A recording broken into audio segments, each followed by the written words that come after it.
कौशल्य आयोजित नारी शक्ती पुरस्कार 2025 मध्ये मी दिव्या फडतरे सर्वांचं मनापासून स्वागत करते. आजच्या आपल्या guest Mrs Tejaswi Sevekari, executive director of the Saheli Mahila संघ, यांचं मी मनापासून स्वागत करते. मॅम, पहिला क्वेश्चन मला तुम्हाला असा विचारावा वाटेल की सहेली संघाची स्थापना करण्यामागे तुमचा उद्देश काय होता किंवा त्याची स्थापना कशी झाली? HIV ची भीती 90च्या दशकात खूप जास्त होती आणि सगळ्यात जास्त त्याचा परिणाम वेश्याव्यवसाय करणाऱ्या व्यक्तींवर होणार होता. तर आमची पालक संस्था जी आहे, इंडियन हेल्थ ऑर्गनायझेशन असं नाव होतं, पुण्यामध्ये बुधवार पेठेत जी वेश्यावस्ती म्हणली जाते तिथे 91 सालापासून प्रकल्प चालू होता महिलांना HIV विषयी माहिती देण्याचा आणि त्यांना सुरक्षित ठेवण्याचा. ते करत करत असताना असं लक्षात आलं की फक्त HIV नाही तर वेश्याव्यवसाय करणाऱ्या मुलांच्या अनेक बाकीच्या पण अडचणी आहेत, समस्या आहेत, त्याच्यावरतीही काम करायची खूप गरज आहे. आणि शेवटी असं होतं ना की या समाजाने मान्य केलेली ही कम्युनिटी नाही आहे. वेश्याव्यवसाय करणाऱ्या महिलांना चांगल्या पद्धतीने बघितलं जात नाही, त्यांना ॲक्सेप्टन्स समाजाकडनं नसतो, नाकारलेलंच जातं जास्ती. तर त्यामुळे बाहेरनं कितीही व्यक्ती येऊन जरी काम करत राहिल्या तरी वेश्याव्यवसाय करणाऱ्या महिलांमध्ये जर सक्षम नेतृत्व गुण असलेल्या व्यक्ती निवडून त्यांनी जर संघटना चालवली तर ते काम टिकून राहील, हा विचार होता. आणि त्यामुळे 95 पासून प्रक्रिया सुरू झाली आणि 1998 साली आम्ही सहेली HIV एड्स कार्यकर्ता संघ अशा नावाने NGOचं रजिस्ट्रेशन केलं. मॅम, हे जे सहेली संघ आहे यामागे ज्या वेश्याव्यवसायात ज्या महिला आहेत तर त्यांना सोबत घेऊन या महिलांच्या साथीने आपण त्यांच्यासाठी, त्यांच्या हक्कासाठी म्हणा किंवा त्यांच्या समस्यांसाठी काम करायचं. तर या विचारामागे तुमची काय प्रेरणा होती किंवा तुमच्या आयुष्यातला असा काही प्रसंग होता की तुम्हाला वाटलं आपल्याला ह्या महिलांसाठी काम करायचं? ऍक्च्युली असं काही टर्निंग पॉइंट नव्हता. खरं सांगायचं तर मी जसं म्हणलं की HIV ची भीती 95 त्या दरम्यान खूप होती. मी मास्टर ऑफ सोशल वर्क करत होते तेव्हा मी हे ठरवलेलं होतं की महिलांच्या प्रश्नांवर काम करायचं आहे. आणि त्या दरम्यान HIV बद्दलची पण खूप भीती आणि त्याच्याविषयीचं अज्ञान हे पण खूप दिसत होतं. या दोन्ही गोष्टी एकत्र आपल्याला कुठे शिकायला मिळतील तर ती वेश्यावस्ती, असं सरळ माझं गणित होतं आणि त्याप्रमाणे मी तिथे काम करायला सुरुवात केली. त्या वयात असतं ना की आपल्याला खूप आव्हानात्मक कामं पण आवडत असतात, असं वाटत असतं आपण काहीतरी वेगळं करून दाखवलं पाहिजे, हाही विचार होता. आणि तिथे एकदा काम करायला सुरुवात झाल्यानंतर लक्षात आलं की हे खरंच खूप अवघड काम आहे, खूप चॅलेंजिंग आहे, प्रश्न खूप आहेत आणि त्याला जर आपल्याला उत्तरं द्यायची असतील, त्याला जर सामोरं जायचं असेल आणि वेश्याव्यवसाय करणाऱ्या महिलांना जर चांगल्या पद्धतीने आयुष्य जगण्यासाठी मदत करायची असेल तर त्यांना बरोबर घेऊनच करायला पाहिजे. त्यामुळे सहेलीची स्थापना, जी पुण्यातली एकमात्र वेश्याव्यवसाय करणाऱ्या महिलांची संघटना आहे, ती झाली. जसं आमच्या सगळे जे बोर्ड मेंबर आहेत, अध्यक्ष, खजिनदार, सचिव, या सगळ्या 9 जणी ज्या असतात या वेश्याव्यवसाय करणाऱ्या स्त्रिया असतात. तर अशी स्थापना आम्ही केली. नक्कीच कौतुकास्पद असं तुमचं एक काम आहे. तर 1998 पासून स्थापना झाली संस्थेची. तर यामध्ये महत्त्वाचे टप्पे काय होते किंवा एक ग्रोथ असं म्हणा आपण कसं होत गेलं? सुरुवातीला तर खूप अडचणी आल्या कारण ही संस्था स्थापन करण्याला कोणाचा सपोर्ट नव्हता. कारण धंदा करणाऱ्या बायकांची संघटना कशाला पाहिजे? NGO जी काही आपल्या डोळ्यासमोर जे चित्र असतं ते समाजातले प्रतिष्ठित लोक ज्यांना सामाजिक जाणीव असते, समाजासाठी काहीतरी करायचं असतं, ते एकत्र येतात आणि संस्था रजिस्टर करतात. अशीच परिस्थिती आजही आहे, फार बदललेली नाहीये. पण मग वेश्याव्यवसाय करणाऱ्या महिलांची संघटना म्हणल्यावरती खूप लोकांनी विरोध केला की त्या डोक्यावर बसतील, मग तुम्ही सेक्स वर्कलाच प्रमोट करताय का, म्हणून तुम्हाला संघटना हवी आहे का, असे अनेक प्रश्न विचारले गेले. रजिस्ट्रेशनमध्ये पण खूप अडचणी आल्या कारण वेश्याव्यवसाय करणाऱ्या महिलांना खरंच कोणी चांगल्या दृष्टीने तेव्हाही बघत नव्हतं. आताही फार फरक पडला असं नाहीये, पण त्यावेळेला परिस्थिती HIV मुळे तर बिकटच होती. सुरुवातीच्या काळात अनेक मृत्यू बघितले, औषधं चांगली उपलब्ध नव्हती, त्यामुळे अनेक महिलांचा मृत्यू दुर्दैवाने बघावा लागला. त्यांना व्यवस्थित ट्रीटमेंट मिळत नव्हती, त्याच्यासाठी खूप झगडावं लागलं सहेलीला संस्था म्हणून व्यवस्थित काम करायला लागणं, त्यांची ओळख निर्माण होणं, याच्यासाठी खूप झगडावं लागलं. आणि 2003 साली एड्स नियंत्रणाचा जो सरकारचा प्रकल्प आहे महाराष्ट्र स्टेट एड्स कंट्रोलचा, त्यांच्याबरोबर आम्ही काम करायला सुरुवात केली. थोडंसं लोकांना माहिती व्हायला लागलं, संघटना आहे ही काहीतरी वेगळे विचार करते आणि HIV प्रतिबंधाचं काम करते आहे. हे सगळं सुरू झालं. अनेक डोनर यायचे, फंडिंग एजन्सीज यायच्या, पण त्यांचा दृष्टिकोन सकारात्मक असा फारसा जाणवला नाही, कारण आम्ही अधिकारासाठी काम करत होतो. आम्ही वेश्याव्यवसाय करणाऱ्या महिलांच्या सन्मानासाठी काम करत होतो. लोकांना फक्त HIVचं काम अपेक्षित होतं किंवा पुनर्वसनाचं काम अपेक्षित होतं. पुनर्वसन ही मोठी समस्या आहे आणि त्याच्यासाठी खूप प्रयत्न करावे लागतात. ते इतकं सोपं नाही आहे, कारण ज्यांना समाज स्वीकारत नाही, त्यांची कुटुंब त्यांना स्वीकारत नाही, त्यांच्यासाठी तुम्ही काहीतरी रोजगार उपलब्ध करून देणं ही खूप मोठी चॅलेंज आहे आणि त्याला खूप वेळ लागतो. हे पचत नाही लोकांना अजूनही. त्यामुळे अशा खूप अडचणी आल्या. 2010 मध्ये त्याच्या आधी थोडंसं म्हणजे 2008 मध्ये आम्हाला एका प्रख्यात इंटरनॅशनल फंडिंग एजन्सीकडनं ही प्रकल्प चालवायची संधी मिळाली. पण असं लक्षात आलं की त्यांना फक्त डेटा गोळा करण्यामध्ये इंटरेस्ट आहे. त्यांनी चुकीच्या क्लिनिकल ट्रायल्स बायकांवर केल्या आणि हे सगळं बायकांच्या हितासाठी नव्हतं. त्यामुळे त्या प्रोजेक्टमधनं पण आम्ही बाहेर पडलो, कारण आमची कमिटमेंट वेश्याव्यवसाय करणाऱ्या व्यक्तींप्रती आहे, डोनर प्रती नाही. किंवा जे चुकीच्या पद्धतीने कुठलीही तत्व न पाळता जे फंडिंग देऊन तुम्हाला कामं करायला लावतात त्या लोकांच्या प्रती नाहीये. त्यामुळे खूप अडचणी आल्या, अजूनही खूप अडचणी येतात आणि त्याला आम्ही तोंड देत पुढे जात आहोत. 25वं वर्ष जेव्हा आमचं पूर्ण झालं तेव्हा पूर्ण आढावा घेताना लक्षात आलं की आपण कुठल्या अप अँड डाऊन मधनं गेलेलो आहोत. खूप महिला जोडल्या गेल्या. आता 2,000-1,000 महिला आमच्या सदस्य आहेत, कारण मेंबरशिप बेस ऑर्गनायझेशन आहे. तर ह्या सगळ्यांमधनं प्रवास करताना म्हणजे फक्त HIV पासनं ते आता अधिकार वेश्याव्यवसाय करणाऱ्या महिलांना मिळावेत, त्यांना निरपराधीकरण त्यांचं व्हावं. कारण वेश्याव्यवसाय कायद्याने गुन्हा नाही आपल्या देशामध्ये, पण त्यांचं खूप मोठ्या प्रमाणावरती गुन्हेगारीकरण होतं. म्हणजे वेश्याव्यवसाय करणाऱ्या महिलांना गुन्हेगार समजून त्यांच्यावरती बरीच कारवाई होते. तर हे सगळं न होता त्यांना एक नागरिक म्हणून सन्मान मिळावा, एक महिला म्हणून सन्मान मिळावा, इथपर्यंतचा आमचा प्रवास झालाय. आणि national network of sex workers हे देशव्यापी नेटवर्क आहे, 10 राज्यांमध्ये ते आहे. त्याचंही एक फाउंडर मेंबर सहेली आहे आणि त्यांच्यासोबत आम्ही सतत काम करत असतो वेगवेगळ्या विषयाला धरून.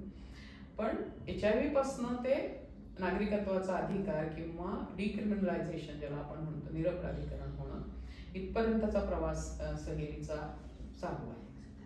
नक्कीच हा प्रवास इतका सहज सोपा नक्कीच नाही आहे. तर यामध्ये मला अजून एक विचारावं असं वाटतं की एक काय होतं की वेश्याव्यवसाय करणारी महिला, त्याचा समाजाचा बघण्याचा एक दृष्टिकोन एक वेगळाच आहे, पण ती सुद्धा आपल्या एक समाजाचा घटक आहे, एक भाग आहे. तर सहेली यामध्ये काय काम करते की त्या महिलांचं जे आपण अवहेलना करतात ते कमी करण्यासाठी, किंवा त्यांना पण एक माणूस म्हणून जगण्याचा अधिकार आहे आणि ते पण त्यांना पण ते स्वातंत्र्य आहे याच्यासाठी अनेक पातळीवर काम केलं जातं. एक तर जिथे जिथे शक्य आहे लोकांपर्यंत पोहोचणं, ज्याला आपण समाजाचा मुख्य प्रवाह म्हणतो, तिथे पोहोचण्याचा आम्ही सर्वतोपरी प्रयत्न करतो. मग वेगवेगळ्या लोकांना भेटणं असेल, वेगवेगळ्या संस्थांना भेटणं असेल, तरुण वर्गाला भेटणं असेल, सरकारी यंत्रणेमधल्या लोकांना भेटणं असेल, पोलिसांना भेटणं आहे, न्याय व्यवस्थेमध्ये लोकांना भेटणं आहे, पत्रकारांना भेटणं आहे, जे मीडिया जितक्या प्रभावीपणे हँडल करू शकतात अशा लोकांना भेटणं आहे. या सगळ्या गोष्टी आम्ही करतो आणि एक वेश्याव्यवसाय करणाऱ्या महिलांना त्यांचं म्हणणं मांडण्यासाठी व्यासपीठ देणं, ह्याच्यासाठी ही संस्था सतत प्रयत्न करत असते. आम्ही आमचे प्रवक्ते पण काही ट्रेनिंग देऊन तयार आहेत की जे नेमकं काय आहे, कारण वेश्याव्यवसाय म्हणजे काय आणि वेश्याव्यवसाय करणारी व्यक्ती म्हणजे काय, त्यांची वस्तुस्थिती काय आहे हे लोकांना फारसं माहिती नसतं. त्या अज्ञानामुळे सुद्धा समाजाचा दृष्टिकोन खूप नकारात्मक असतो, हेही लक्षात आलं. त्यामुळे सत्य परिस्थिती लोकांपर्यंत पोहोचवण्यासाठी जे जे माध्यम उपलब्ध आहे त्याचा आम्ही वापर करायचा सतत प्रयत्न करत असतो. वेगवेगळ्या कार्यक्रमांमध्ये असेल, वेगवेगळ्या आंदोलनांमध्ये सहभागी होणं, बाकीही अनेक चळवळी चालू असतात त्याच्यामध्ये भाग घेणं, या सगळ्या गोष्टी सहेली सातत्याने करत आहे. नक्कीच हे काम खूपच प्रेरणादायी आहे की तुम्ही ते प्रयत्न पण करताय की ती एक इमेज तयार झालेली आहे ती कुठेतरी बदलणार. तर तसंच मॅम जे वेश्या व्यवसाय करणाऱ्या महिला आहेत त्यांची मुलं आहेत, तर काय होतं की आता त्यांचं तर ते एक आयुष्य आता इथपर्यंत त्यांना कदाचित तेवढं ते नॉलेज नसेल किंवा त्यांची परिस्थिती तशी होती की त्यामुळे ते ह्या व्यवसायामध्ये आले. पण त्यांची जी मुलं असणार त्यांना एक शिक्षण मिळालं किंवा शिक्षणाने त्यांच्यामध्ये त्यांच्या विचारांमध्ये म्हणा किंवा आजूबाजूची परिस्थितीमध्ये त्यांना जर संधी मिळाली तर ते नक्कीच त्यातून बाहेर पडून काहीतरी वेगळं करतील. तर त्याच्यासाठी आपली संस्था काय काम करते की त्यांना शिक्षण मिळालं पाहिजे. सगळ्यात पहिली बालवाडी सहेलीमध्येच सुरू झाली होती, बुधवार पेठेतली. एका दुसऱ्या संस्थेच्या माध्यमातून आम्ही ती सुरू केली होती आणि आता तिथे 8 संस्था आहेत की ज्या मुलांसाठी काम करतात. सहेलीने नेहमी हेच केलेलं आहे की डुप्लिकेशन नाही करत आम्ही, कारण त्याच्यामधली जी संसाधनं वापरली जातात तीच सगळ्यांनी वापरायची ह्याला काही अर्थ राहत नाही. त्यामुळे ज्या ज्या संस्था तिथे काम करू बघतात त्यांना सपोर्ट करणं, त्यांना मदत करणं तिथे त्यांचं काम सुरळीत चालण्यासाठी, ह्याच्यासाठी सहेली सतत प्रयत्नशील असते. वेश्या व्यवसाय करणाऱ्या महिलांच्या मुलांबद्दल सुदैवाने थोडीशी जाणीव लोकांमध्ये आहे किंवा सकारात्मक भावना आहे, त्यामुळे ते काम त्या मनाने थोडं सोपं आहे. महिलांमध्ये पण खूप जास्त अवेअरनेस आहे, त्यामुळे आज तिथला जन्मदर जो आहे तो जर बघितला तर सातत्याने कमी आहे. किंवा एका महिलेची जी खूप मुलं पूर्वी असायची, 4-5 मुलं असायची, तशी आता नसतात. आता हार्डली एखादं नाही तर दुसरं मुलं असतं. काही काही महिला तर स्वतःहून निर्णय घेतात की आम्ही मुलांना जन्मालाच घालणार नाही आहोत, कारण आम्ही जर त्यांची खूप चांगली काळजी नाही घेऊ शकलो तर त्यांचं भविष्य कसं असेल.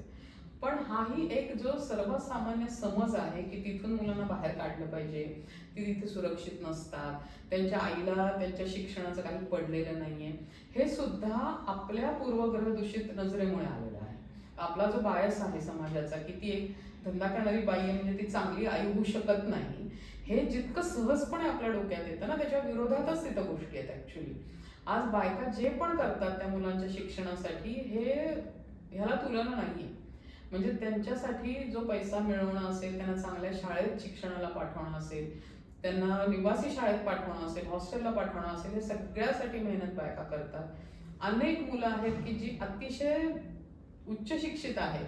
आमच्यामध्ये अनेक महिलांची मुलं आहेत, ते डॉक्टर आहेत, इंजिनियर आहेत, सॉफ्टवेअरमध्ये आहेत, स्वतःचे बिझनेस सुरू केलेले आहेत काहींनी, काही आता सरकारी नोकरीमध्ये आहेत, पोलीसमध्ये आहेत, वकील आहेत. म्हणजे खूप चांगल्या पद्धतीने मुलं शिकलेली आहेत आणि मला असं वाटतं हे लोकांना माहिती होणं हे खूप गरजेचं आहे.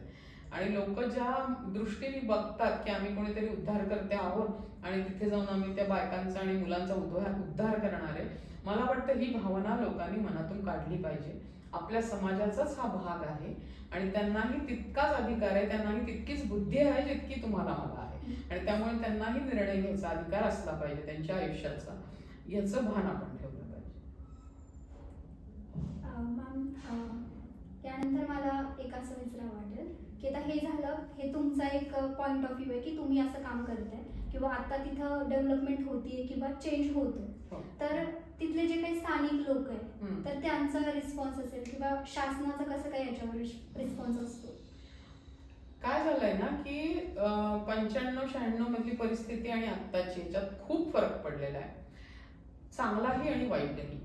चांगला ह्याच्यासाठी मी म्हणेन की बायकांमध्ये खूप जागरूकता आली आहे. आज HIV वरती प्रचंड मोठ्या प्रमाणावर नियंत्रण आणण्याचं काम जर कोणी केलं असेल तर वेश्या व्यवसाय करणारी व्यक्ती मी केलेलं आहे. हे फक्त पुण्यातलं नाहीये, हे आपल्या जगात भारतामध्ये सगळीकडे आहे. त्यामुळे तो एक मोठा आपल्याला यश मिळालेला आहे.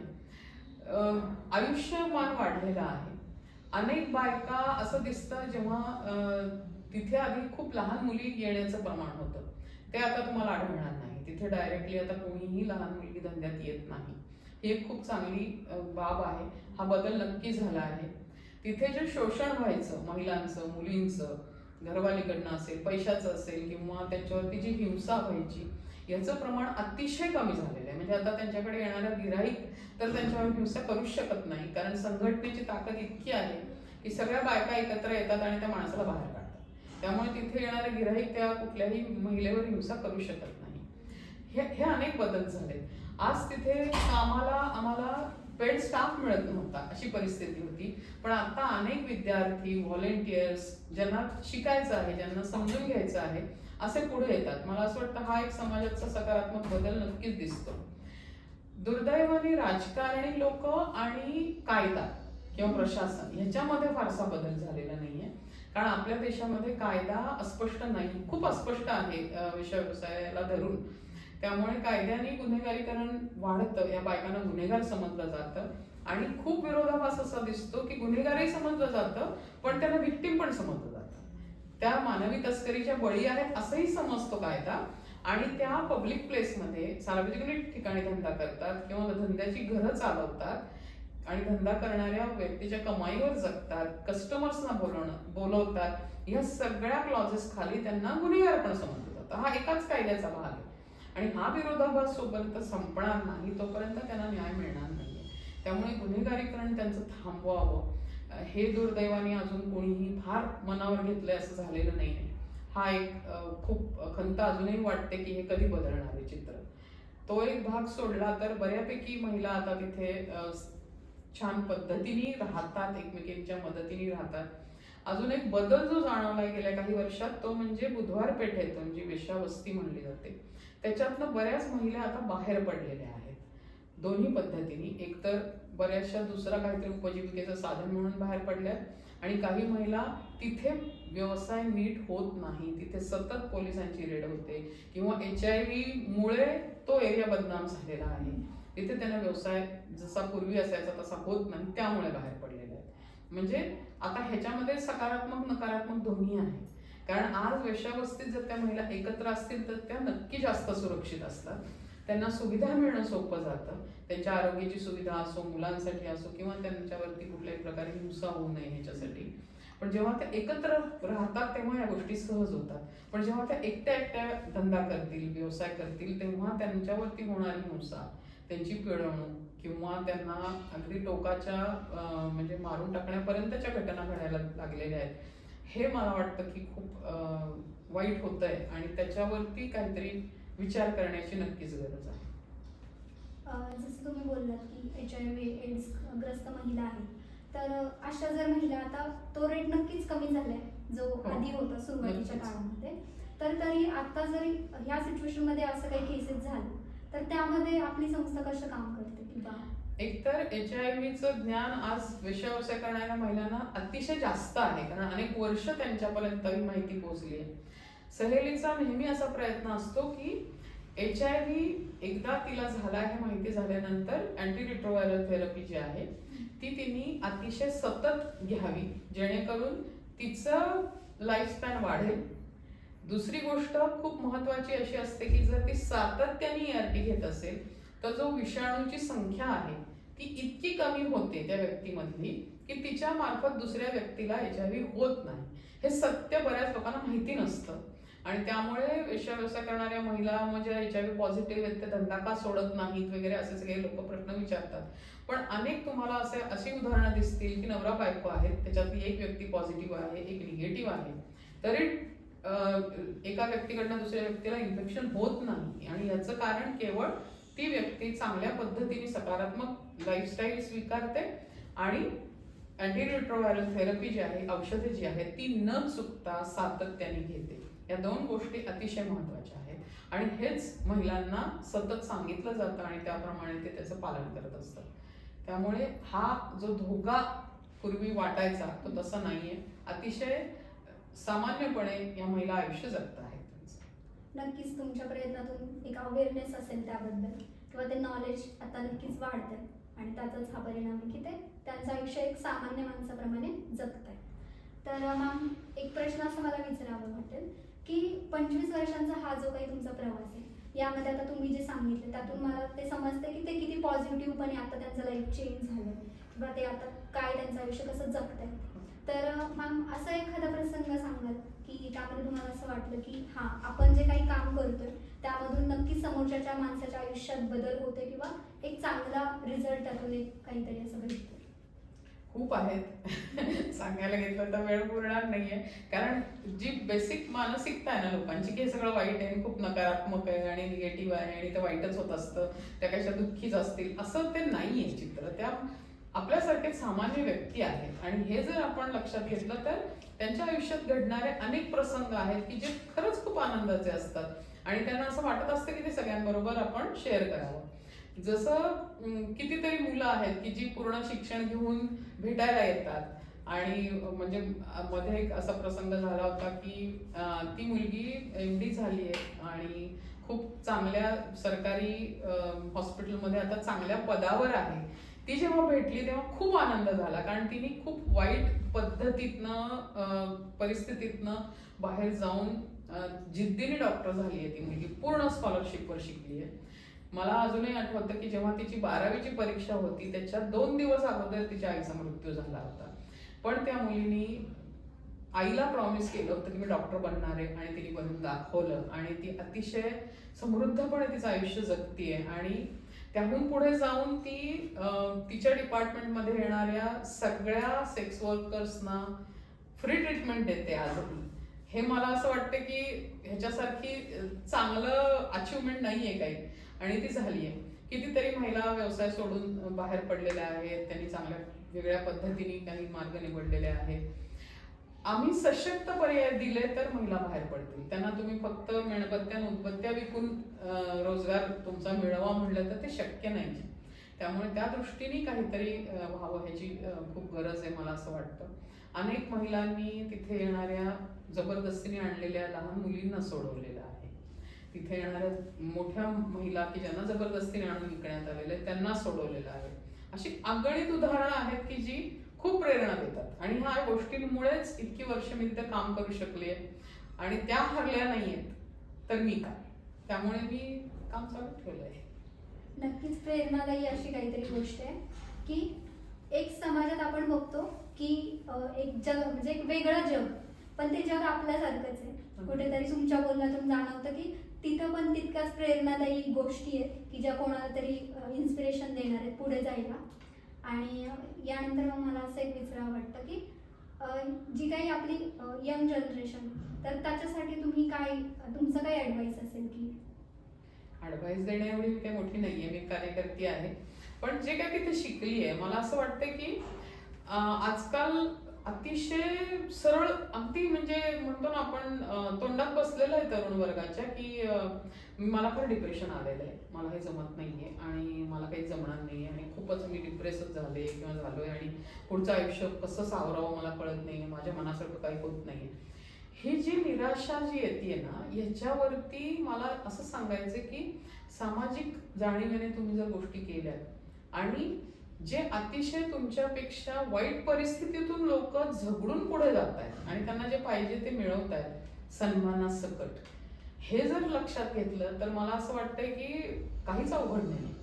म्हणजे आपण प्रिव्हिलेजेस विसरतो आणि जे आपल्याकडे नाहीये ना त्याची हाव धरतो. मला असं वाटतं हे नाही व्हायला पाहिजे आणि आज तरुणांनी नेतृत्व दाखवून समाज रचना बदलायला, समाजामध्ये ज्या वाईट गोष्टी होत आहेत ते बदलायला नक्कीच प्रयत्न करायला पाहिजे. करता पण आहेत आणि खूप तरुण वर्ग आज पुढे येतोय. पण तो बॅलन्स साधणं व्यक्ती म्हणून आणि समाजामध्ये जे काही चुकीच्या गोष्टी होत आहेत त्या थांबवणं आणि चांगल्या गोष्टींना पाठिंबा देणं मला असं वाटतं हे खूप गरजेचं आहे.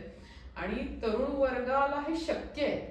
तेवढी एनर्जी, तेवढी ताकद, तेवढी बुद्धिमत्ता आज तरुण वर्गाकडे आहे, तेवढी साधनं आज उपलब्ध आहेत. आज सोशल मीडियासारखं इतकं प्रभावी माध्यम आहे की ह्याचा उपयोग तरुणांनी चांगल्या गोष्टीसाठी केला, चांगल्या गोष्टी आणि सत्य परिस्थिती लोकांपर्यंत पोहोचवण्यासाठी केला तर मला असं वाटतं एक चांगलं समाज मन बनण्यासाठी वेळ लागणार. नक्कीच ना. तुम्ही जे काही जो तुमचा सल्ला आहे नक्कीच हे खरं आहे. कुठेतरी आम्ही रिलेट करतो ह्या गोष्टी आमच्या सगळ्यांच्या आयुष्यासोबत सुद्धा. तर मॅम जे काही आता तुम्ही हे केलं सगळं, तुमची जी जर्नी सांगितली किंवा एक तो आम्हाला एक असं म्हणजे म्हणतात ना लोकांचा एक दृष्टिकोन आहे की ह्या व्हिडिओच्या माध्यमातून तो दृष्टिकोन त्याबद्दल आपण एक विचार करायला भाग पाडणारे हा पॉडकास्ट असेल असं मला म्हणायचं आहे. की नक्कीच काहीतरी जे आपण म्हणतो ना की जे विचार आहे आमच्या माइंडमध्ये एक इमेज तयार केलेली की वेश्याव्यवसाय करणाऱ्या महिला किंवा HIV एड्स ग्रस्त असणारे जे काही व्यक्ती असतील त्यांचं आयुष्य, पण ते ज्यावेळी आपण तिथे जाऊन स्वतः ते बघणारे किंवा तिथं जे काही ते चाललंय ते नक्कीच वेगळं आहे. आणि नक्कीच हा प्रवास तुम्हाला आमच्या मैत्री फाउंडेशनतर्फे खूप खूप शुभेच्छा की तुमचं जे काही आहे हे सगळं ऐकून तर नक्कीच ते प्रेरणादायी आहे. So thank you so much. Thank you आणि तुम्हालाही खूप शुभेच्छा पुढच्या अतिशय सशक्त वाटचालीसाठी. थँक्यू.